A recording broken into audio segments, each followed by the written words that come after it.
الحمدللہ حضرت سجادہ نشین صاحب قبلہ ہم سے خطاب کریں گے. ان سے درخواست کرتا ہوں کہ وہ اپنے واعظ و نصیحت سے ہمیں سرفراز فرمائیں.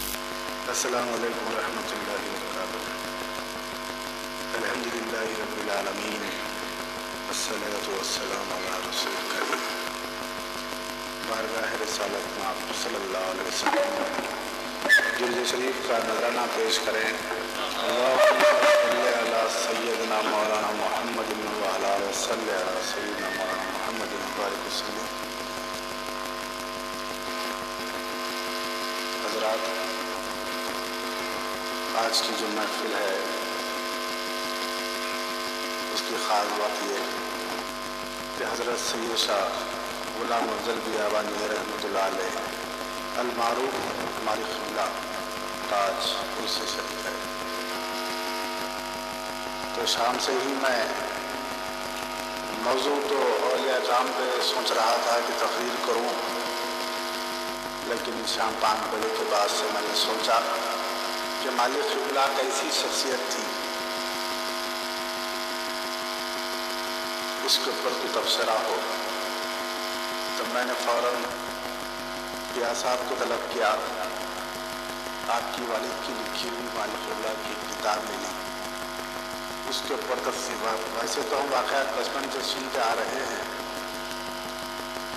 لیکن اس کے اوپر حضرت کے جو کرامات ہے، جیسا کہ کئی اولیاء اکرام ہیں، بعض کے تو سنگل سے غریب زبردستی بھی ہو جاتے ہیں، بعض اپنی دکانداری کے لیے ہو جاتے ہیں، لیکن یہ وہ بزرگان دین میں سے ہیں جن کو آپ کامل اکمل بزرگ کہہ سکتے ہیں.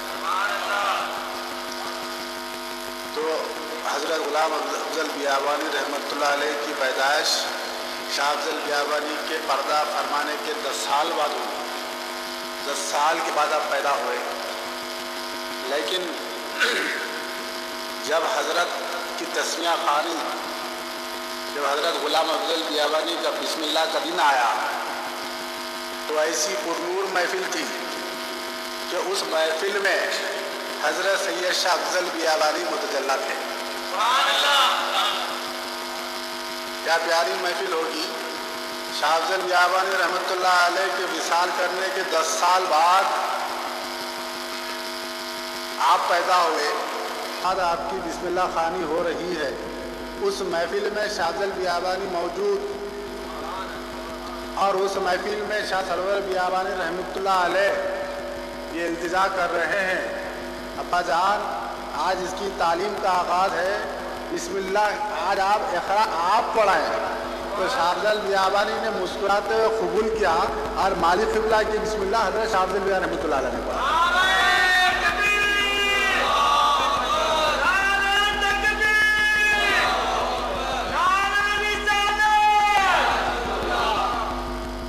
اور ہولیے کی بات، شبی کی بات، مالک قبلہ نے شاہ سر بیابانی رحمۃ اللہ علیہ سے پوچھا شاہ افضل بیابانی دیکھنے میں کیسے لگتے ہیں؟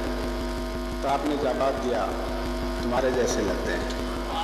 آپ کی جو شبی تھی تمہارے جیسے لگتے ہیں. اب میں سوچا کہ کرامات پہ کیا بولوں.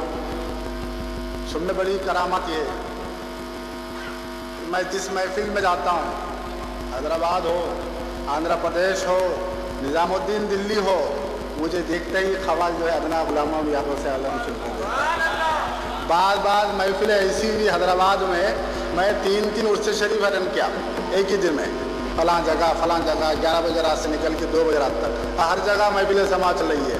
میں جا رہا ہوں، خبر میں کو دیکھ رہی ادنا غلامہ بیابانی سے اعظم، نظر تراہم رحال افضل قربان دایا بیابانی سے اعظم. یہ ایک زندہ کرامات نہیں تو کیا ہے.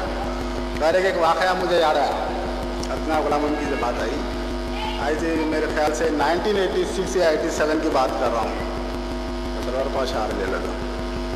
تو پاکستان سے کچھ لوگ بابا کے پاس آئے، بڑے بزنس مین تھے، اور مالک قبلہ کے پاس بیٹھے ہیں، رو رہے ہیں، اور یہ ادنا غلامہ پڑھ رہے ہیں. تو ہمارا بچپنا تھا، بابا سے پوچھے کیا ہے؟ تو بابا نے کہا کہ پاکستان میں جو رشید بیابانی ہیں یہاں کے بوترے، یہ ان کے دوست ہیں، ان کی شوگر فیکٹریز ہیں، بڑے پیسے والے آدمی. تو انہوں پاکستان میں جو بھی محفلیں ہوتی اس محفل میں جاتے، ہر محفل جو بھی محفل میں جاتے وہاں پر بنگر بحالم یا غوث اعظم ادنا غلامم یا غوث اعظم پڑھا جاتا تو فوراً وہ محفل چھوڑتے، باہر ٹہلتے، ایک سگریٹ مارتے، پھر جیسی قوالی ختم ہوئی آگے پھر وہ محفل میں بیٹھتے، تو ان کو وہ کلام سے زچ ہو گئی تھی، ارے جہاں جا رہا ہوں یہی چل رہا، جہاں جا رہا ہوں یہی چل رہا۔ کچھ دن گزرے، اس کے بعد انہوں نے خواب میں دیکھا مدینہ شریف ہے، لوگ کہہ رہے سرکار دو عالم صلی اللہ علیہ وسلم کا دیدار ہو رہا ہے، قطار میں لوگ جا رہے ہیں، تو وہ لائن میں یہ بھی ہو گئے۔ جیسے ہی قطار میں پہنچے قریب پہنچے تو وہاں ایک صاحب بڑا شملہ، بڑی داڑھی، دروازے کے پاس ٹھہرے ہوئے ہیں، سب کچھ چھوڑ رہے ہیں۔ جیسے ہی انہوں آئے ان کے اوپر ہاتھ روک دیے، اے بھائی آپ مجھے کیوں روک دیے؟ اگر آپ ہے کون؟ تو آپ نے فرمایا میں وہی ہوں، ادنا غلامم یا غوث اعظم۔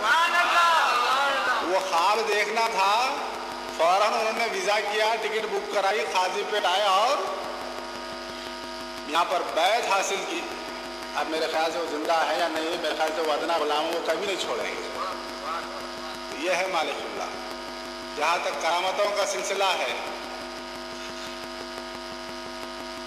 ایک مرتبہ آپ کے مرید عظیم یار خان صاحب شاہ سرور بیابانی رحمۃ اللہ علیہ کے مرید ہیں، ان کو مالک اللہ بقد حیات ہیں، خواب میں جا کر کہتے ہیں تمہیں جو لڑکا ہونے والا ہے اس کا نام سرور یار خان رکھنا۔ لڑکا ہوا، کئی سال گزرے، 5 سال ہو گئے، بچہ بات چیت نہیں کر رہا ہے، کان سے بہرا ہے، زبان سے مکہ ہے۔ 5 سال جب حیدرآباد میں مالک قبلہ تشریف فرما تھے، وہاں پر اپنے لڑکے کو لے گئے، لے آ کے بولے سرکار آپ نے جو بشارت دی تھی اسی کا یہ بچہ ہے، آپ نے کہا تھا غلام سرور خان نام رکھنا، میں نے نام رکھا لیکن بچہ بول نہیں رہا، گونگا ہے، مکہ ہے، بہرا ہے۔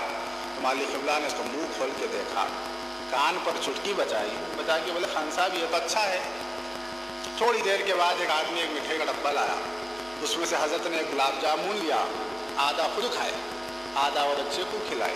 دیکھنے والی آنکھوں نے دیکھا، 5 منٹ کے اندر وہ بچہ مالک قبلہ کو کہتا ہے السلام علیکم یا مالک اللہ، السلام علیکم یا مالک قبلہ۔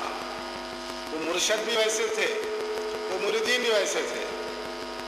کیا نام ہے ہمارے روشن علی صاحب، بامبے سے جب ٹرین شروع ہوئی تھی، بامبے سے آ رہے ہیں، ان کو تشویش ہے کہ میں خاصیت میں اتروں یا حیدرآباد میں اتروں، کہاں اتروں؟ نہیں معلوم مالک قبلہ حیدرآباد میں ہے یا خالی پیٹ میں ہے، نہ سیل فون، نہ ٹیلی فون، نہ کچھ، نہ کیا تڑپ ہے، کہاں ہے مالک قبلہ، کہاں ہے خالی مالک قبلہ۔ باڑی پہ ٹرین رکی، جب زیادہ دیر رکتی تھی آپ اترے، چائے پیے، دیکھیں مالک قبلہ وہاں پہ پلیٹ فارم پہ موجود، گئے ملے، دست بوسی کرے۔ میں مالک قبلہ حیدرآباد میں رہنے والے ہیں، خاصی پیٹ اترنے والے، نہیں میں حیدرآباد میں فلاں کے گھر میں ٹھہرنے والا ہوں۔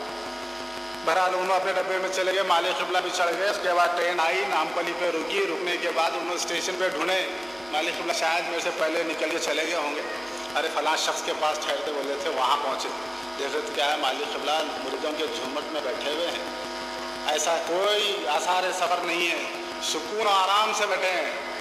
تو لوگوں سے پوچھا صاحب کب آئے؟ لوگوں نے جواب دیا صاحب گئے کیا تھے جو آئیں گے؟ گئے نہیں تھے، یہیں پر تھے، یعنی ان کی طرف تھی، وہاں گئے، رہنمائی کرے اور آ گئے۔ یہ تھی وہ شخصیت۔